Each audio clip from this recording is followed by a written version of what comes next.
15 દાડાથી પાણી આવતું નથી, લેન તૂટેલી છે, તો અધિકારને કાંસા તલાટીને સરપંચને નિયાને વિનંતી કરું છું કે પાણી અમને પહુ તો સારું અમને પાણી જુએ। શું નામ છે તમારું? મારું નામ શેધાભાઈ।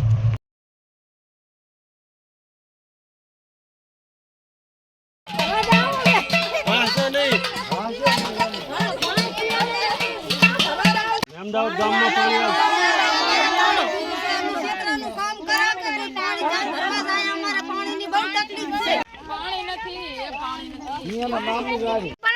મજૂરી કરવા જાય પાણી પીવ્યા ચા જાય ભરવા અમે આના માટે શું પાયા રજૂઆત શું અમે શું ખાયા રોટલા મજૂરી કરવા ના જાય તો રજૂઆત કરી હતી સરપંચને આના માટે? સરપંચને રજૂઆત કરવી જ જોઈએ। સરપંચ કેમ નંબર લેવા નહીં આવતો ગામમાં? પછી સંપર્ક નોટ લેવા ત્યારે સરપંચ દોડ્યા આવે અને તારે અમારી અંબાર લેવા કોઈ ના આવે એમ?